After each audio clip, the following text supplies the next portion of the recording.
días. Buenos días. Hoy es domingo.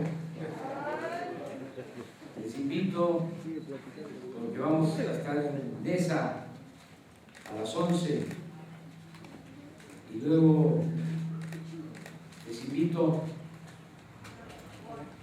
porque vamos a estar a las 5 de la tarde en la Macroplaza de Monterrey.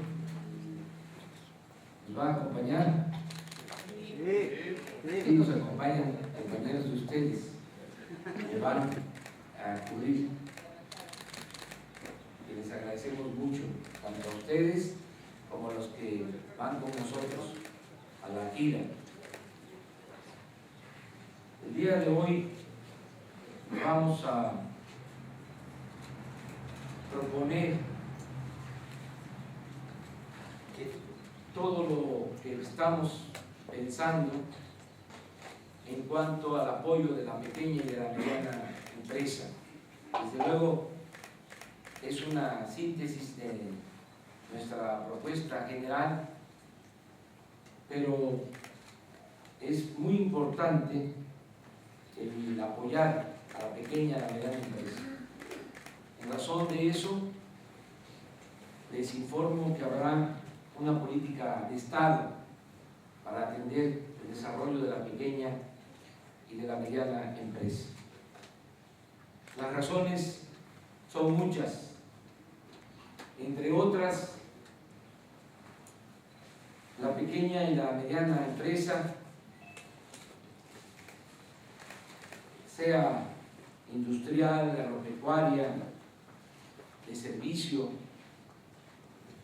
de pequeño o mediano comercio,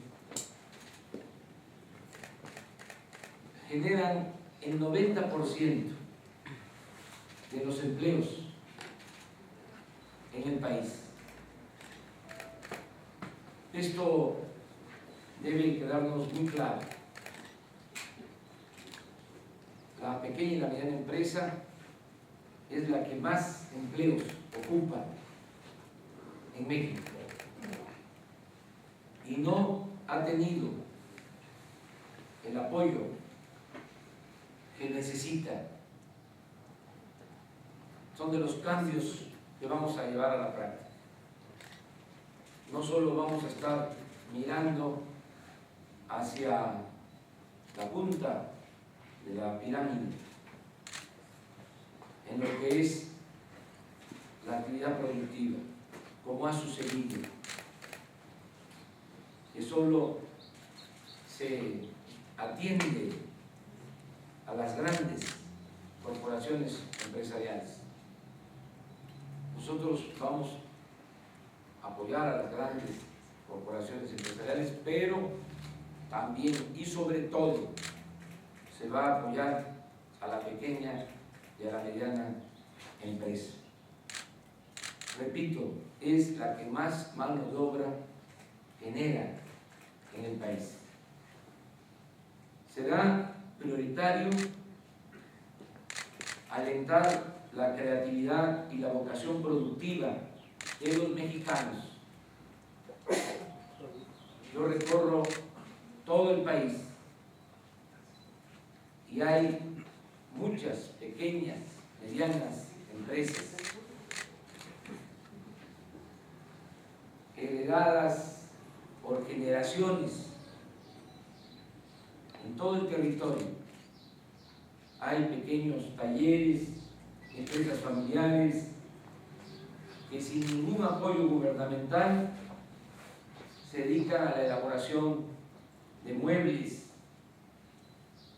utensilios para el hogar, zapatos, huaraches, monturas, cintos, sombreros, ropa, salsas, dulces, panes, quesos y muchos otros alimentos procesados.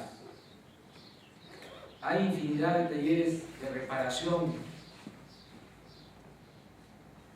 Sigue sorprendiéndome el ingenio de las mujeres indígenas en la confección de bordados y tejidos, de los artesanos que hay en todo el país.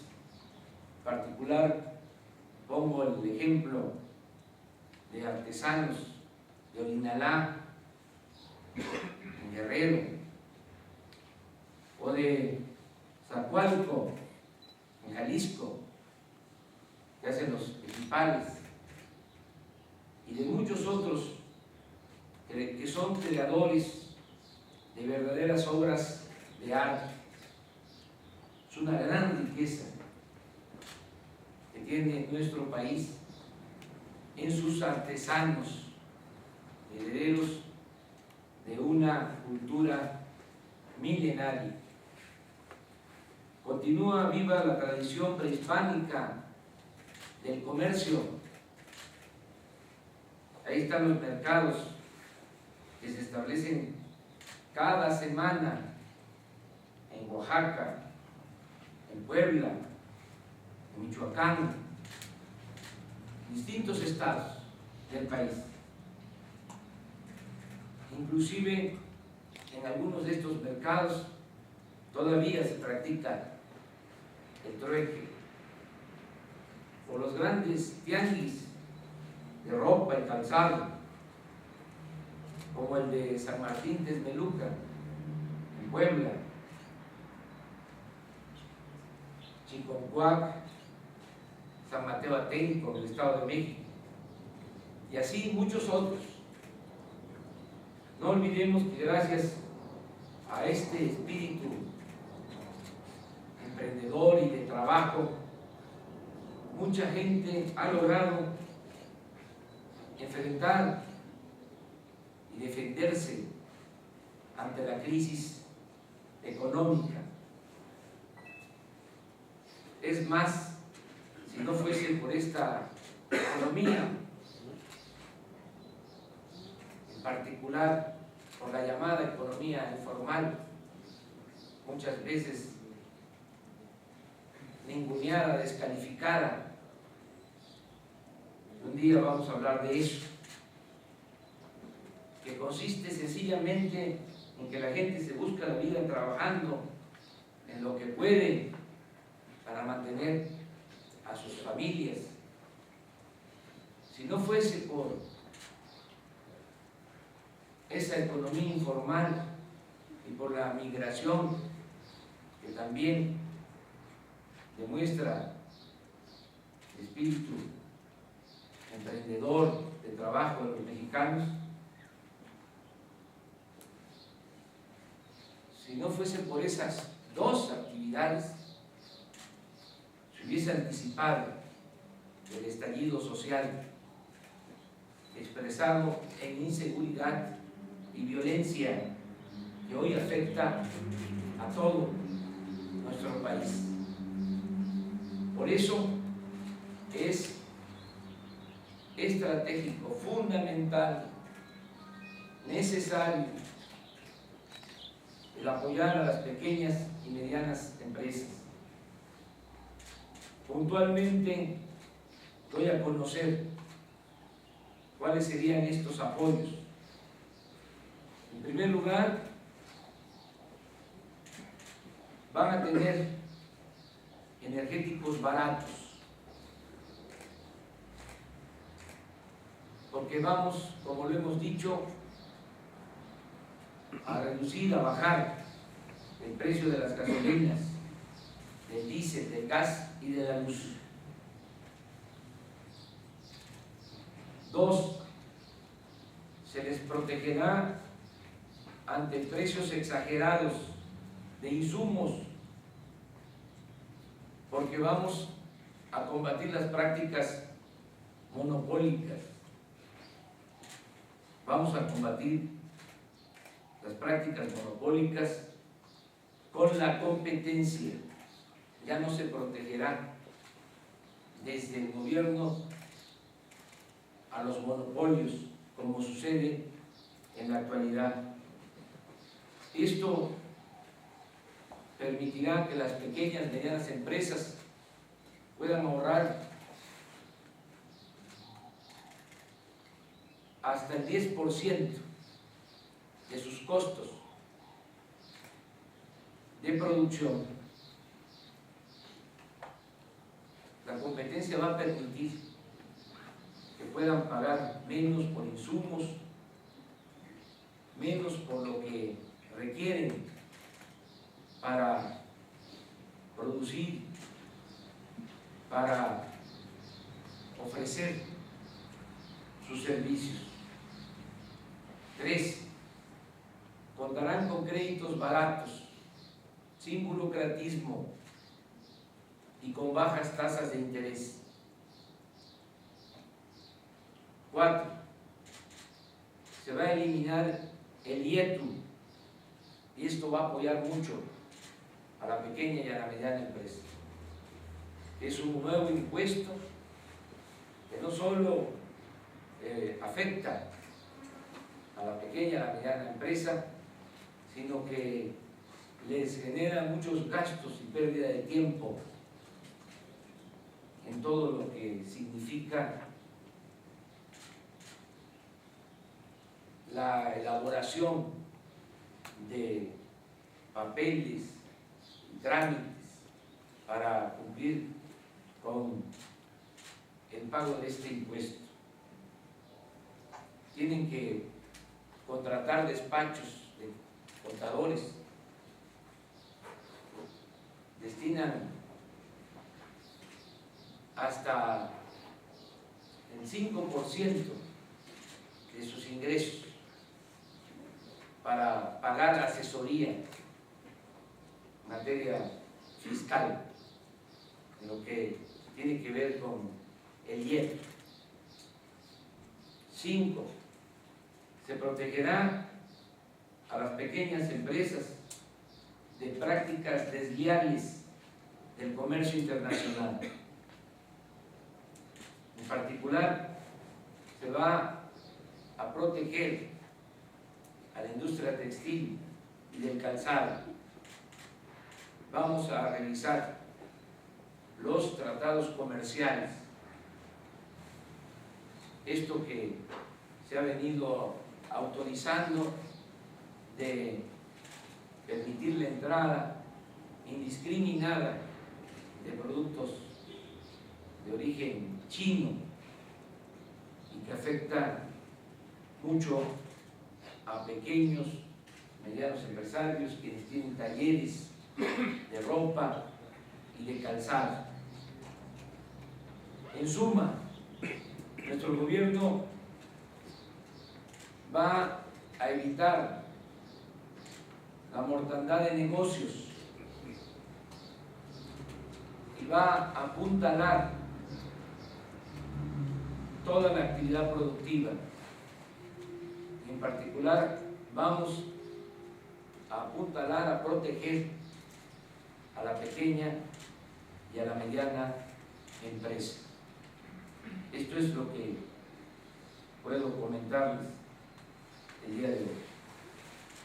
Señor, respecto a estos puntos, ¿en cuánto tiempo? ¿Sería una cuestión más de tiempo de que se pudiera hablar de esta reactivación económica para estas pequeñas y medianas empresas? ¿En cuánto estima usted en porcentaje de crecimiento para este sector y en tiempo que se pudiera Todo esto es establecer? lo que nos va a permitir crecer a una tasa anual del 6%.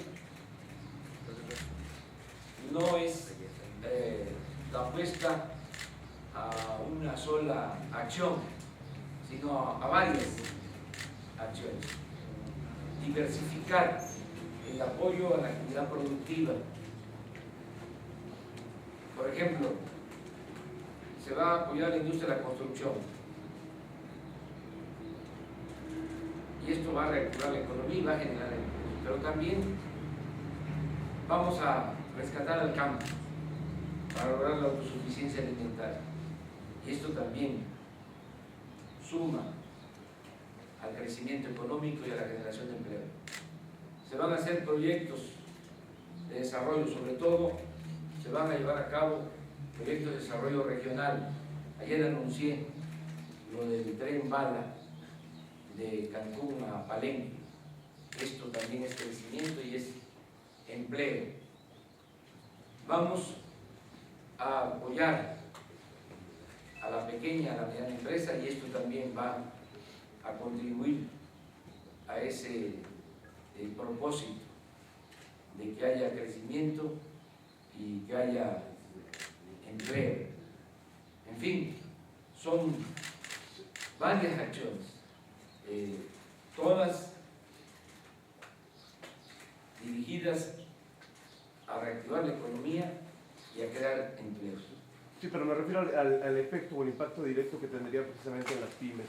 Esa elevación del 10% de los insumos que dice usted que tienen, todo ¿de qué manera se podía ya traducir, de llevarse a la práctica? Está demostrado que si se termina con los monopolios o con las prácticas monopólicas que encarecen insumos para la pequeña y la mediana empresa,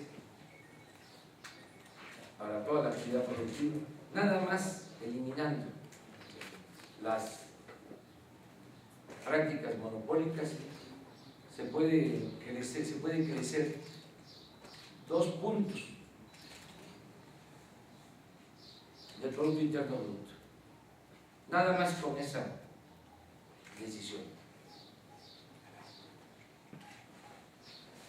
Y el propósito es crecer 6%, pero solo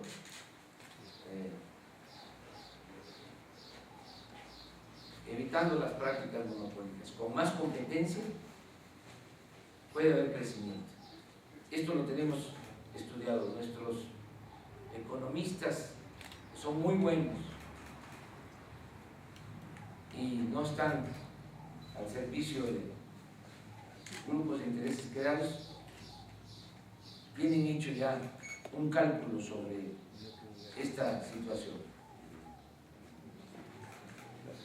Y no solo es terminar con prácticas monopólicas, es también reducir el precio de las gasolinas, del diésel, del gas, de la luz, es que tengan créditos baratos, el quitar el IETU. Todo esto va a alentar la actividad productiva. En situaciones como las que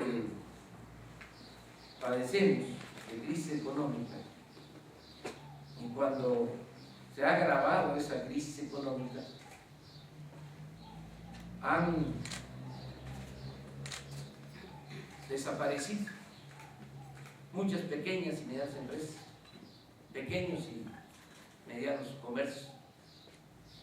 Ha habido mortandad de negocios y no ha habido ningún plan emergente para apoyar en el propósito de que no cierren estas pequeñas empresas, porque significa desempleo, significa dejar sin trabajo a mucha gente.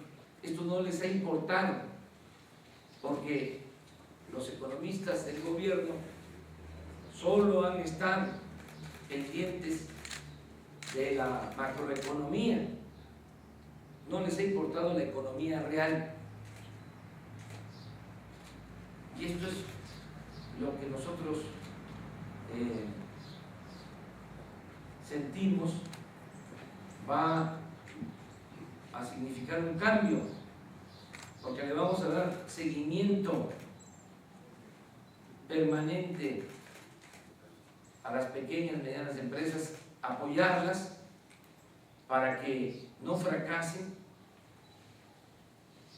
y que de esta manera se mantengan los empleos y al mismo tiempo que se vayan consolidando, que se vayan fortaleciendo. Ese es el propósito que tenemos. Propone revisar también el TLC, habla de revisar los tratados internacionales. Sí, en todo aquello que perjudique a nuestra economía. Vamos a defender nuestro mercado interno. Siempre hay manera de hacerlo.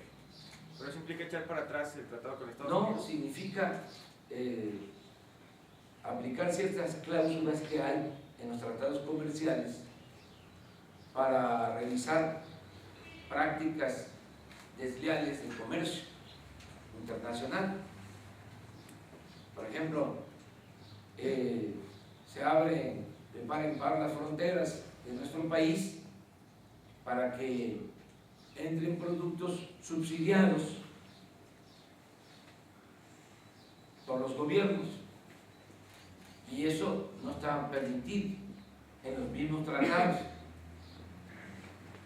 Nada más que no se le da seguimiento al cumplimiento cabal de estos acuerdos. Se firman, sirven para tomarse la foto cuando el presidente va a algún país. México es el que tiene más tratados comerciales. Tenemos muchos tratados comerciales. Sin embargo, no hay beneficio para el productor nacional ni para la economía nacional. Entonces, sin cerrarnos, sin renunciar a esos tratados, vamos a buscar que se beneficien los productores nacionales. ¿Echaría atrás entonces la desgravación arancelaria, por ejemplo, del sector textil y del calzado? Y en particular, ¿qué política entonces tributaria tendrían las pymes? ¿Sería gradual o conforme a una cuota única? ¿Qué propondría? Vamos a revisar toda la política de fomento a la actividad productiva. Y en algunos casos vamos a crear política de fomento a la actividad productiva, porque no ha habido políticas de fomento. Desde hace 20 años no se tiene una política de fomento a la actividad productiva. Hace 20 años el secretario de Industria y Comercio, cuando le preguntaron que si cuál era la política de fomento industrial, contestó que la mejor política de fomento industrial era la que no existía. Es algo parecido a lo que sucedió con el campo. Estos tecnócratas decidieron de que era mejor comprar los alimentos en el extranjero que producirlos en el país. Y ahora pues estamos ante una grave crisis porque compramos los alimentos, se abandonó el campo y todas las proyecciones indican de que van a escasear los alimentos en el mundo y por lo mismo van a aumentar los precios de estos alimentos, y nosotros somos importadores de alimentos. 40% de los alimentos que consumimos los compramos en el extranjero. Por eso tenemos que cambiar la política agropecuaria y tenemos que regresar al campo y tenemos que procurar la soberanía alimentaria. Lo mismo en el caso de la pequeña, mediana empresa, de la industria. Se abrió de par en par la economía con relación al comercio internacional y tenemos ahora problemas porque se están afectando las pequeñas y medianas empresas.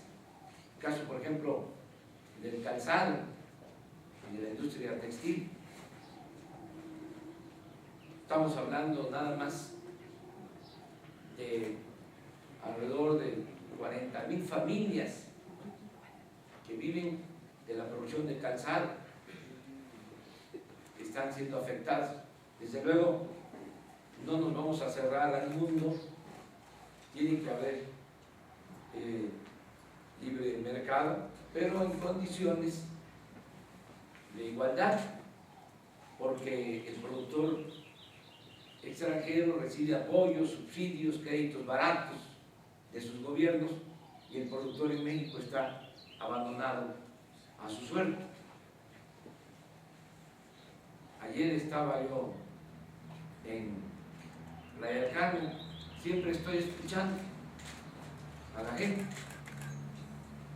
decía un pequeño comerciante que estas tiendas que se han extendido por todo el país perjudican al pequeño comercio y no ha habido una política de apoyo al pequeño comercio, y del pequeño comercio pues viven muchos mexicanos. No existe nada de apoyo a los pequeños y medianos comerciantes. No hay nada. Sí se preocupan porque se abran tiendas departamentales, grandes centros comerciales, y eso no está mal, pero tenemos que mantener equilibrios, porque la pequeña y la mediana empresa, pequeño y mediano comercio, pues significan ingresos, trabajo para muchos mexicanos. Oiga, ¿qué piensa de la decisión del CENTE de no someterse a la evaluación universal? Yo creo que no es correcto. Todas las políticas públicas tienen que ser evaluadas. Y en este caso es fundamental la evaluación, porque se trata de la educación y no tenemos buenos resultados. Es mala la calidad de la enseñanza. Eso ya lo sabemos. Son dos problemas que hay en la educación: baja calidad de la enseñanza y falta de cobertura. No todos pueden estudiar. Son los dos problemas. Y en cuanto a la calidad de enseñanza, es fundamental el que se llegue a un acuerdo con maestros para mejorar todo lo relacionado con la enseñanza, con las prácticas pedagógicas, desde luego sin imponer nada, sino convenciendo, persuadiendo de que todos tenemos que hacer un esfuerzo para mejorar la calidad de la enseñanza en el país. Y se tienen que aplicar estas evaluaciones. La propuesta que nosotros tenemos es que haya un consejo independiente de educadores, de especialistas, que lleve a cabo estas evaluaciones, que no sea la SEP y mucho menos el sindicato, sino que haya un consejo de especialistas independiente, autónomo. Esta es la propuesta que está haciendo el doctor Juan Ramón de la Fuente, que es el candidato a ocupar la Secretaría de Educación Pública. Pero sí se deben de hacer las evaluaciones.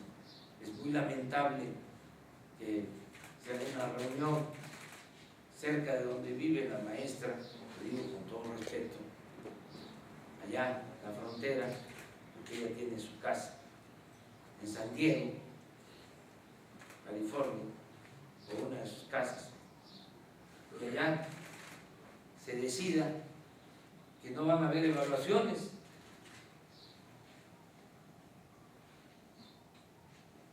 ¿Qué les pasa? No lo veo correcto, no es un buen ejemplo, no es un buen ejemplo. No es así, maestro. No debe ser de esa forma. Oye, ¿y esto sería un rompimiento ya definitivo? Luego como un rompimiento entre el sindicato y el gobierno federal. Es que la maestra tiene acuerdos con Peña. Lo vengo diciendo, nada más que no me hacen caso. Tienen de acuerdo y por eso ya se siente como la próxima secretaria de Educación Pública, porque ese es el acuerdo. Señor, yo le quiero preguntar del tema de Javier Sicilia, que dice que se va a reunir con los 4 candidatos, y con usted ha tenido algún acercamiento. Usted lo califica como el menos peor, pero dice que no ve propuestas claras para que realmente se pueda combatir la violencia. Yo respeto mucho a Javier, además es muy noble su causa. Y desde luego que me voy a reunir cuando él así lo decida. Yo estoy abierto al diálogo y a escuchar propuestas.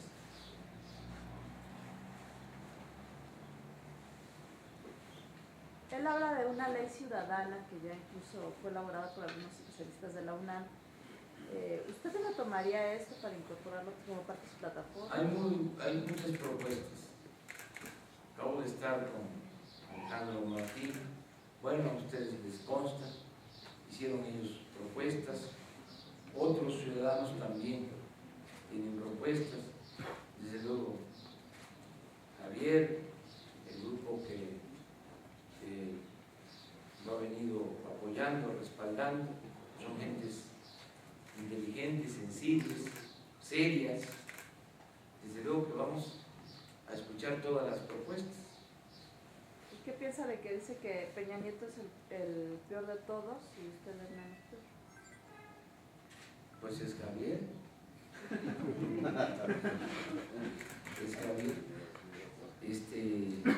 Pero para que no quede duda, lo respeto mucho, es muy noble su causa, tiene autoridad moral.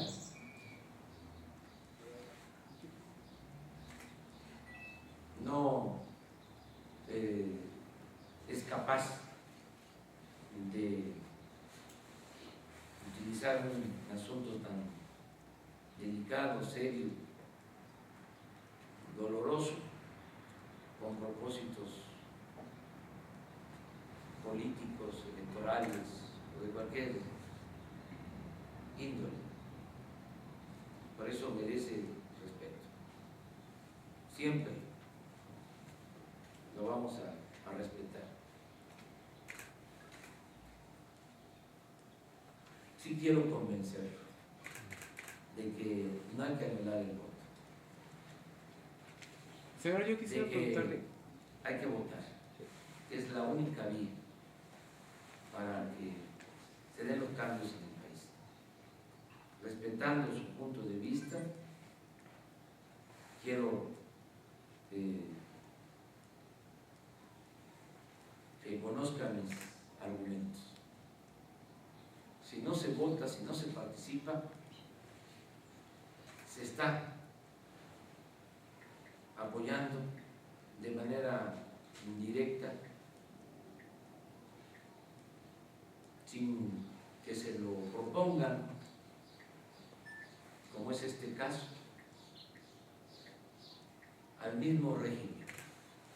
Es decir, se apuesta a mantener el statu quo, que las cosas no cambien, porque si no se participa,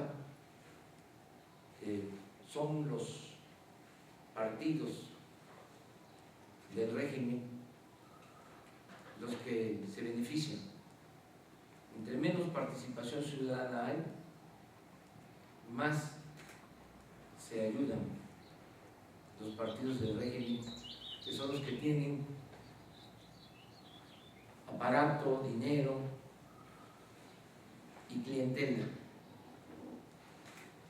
Entonces sí debemos de participar. No hay otra opción, no hay otra alternativa para transformar al país, más que la vía electoral, con todos sus asegúnes, aunque los dados estén cargados, aunque las cartas estén marcadas, no tenemos más que buscar la transformación del país por la vía electoral y de manera pacífica. Y sí se puede. si se trabaja haciendo conciencia en la gente y si el pueblo se organiza. Ahora sí que, si este pueblo se organiza, no nos gana Televisa. Yo quisiera preguntarle sobre... Con todo respeto. Buenos días, oiga. Yo quisiera preguntarle sobre el asunto del ex coordinador de difusión cultural de la universidad, Saltiel Alatriste, que bueno, tuvo que renunciar al premio Bielorrusia por la acusación de plagio. Este tipo de gentes que también dio contratos a su propia empresa dentro de la UNAM, ¿tendrían alguna cabida dentro de su equipo? No quiero opinar sobre eso, es un asunto ya bastante debatido, sobre todo en el ámbito académico, cultural. No quiero meterme en eso. La verdad que son muchos problemas, muchos temas, y quiero centrarme en lo que considero básico para sacar adelante al país. Hay dos asuntos que me preocupan y ocupan.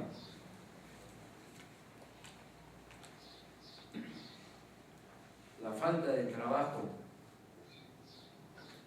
y la inseguridad y la violencia. La crisis de México. A eso estoy dedicado. A informar, a orientar, a que la gente conozca que hay otro camino, que hay otra opción, para que no queden por nosotros, que sean los ciudadanos los que decidan si quieren más de lo mismo o un cambio verdadero. Entonces, sí hay muchos temas, pero todo tiene que ver con la crisis de México, que se expresa de distintas formas. Hay una crisis política, y esto no se va a remediar si no llevamos a cabo una renovación tajante de la vida pública. Hoy viene una información acerca de sobornos de Walmart para la instalación de sus tiendas, y ya sabemos de los sobornos a los funcionarios de la Comisión Federal de Electricidad, los sobornos hasta para el mantenimiento de aviones y helicópteros en la propia presidencia de la República. O sea, es un régimen podrido.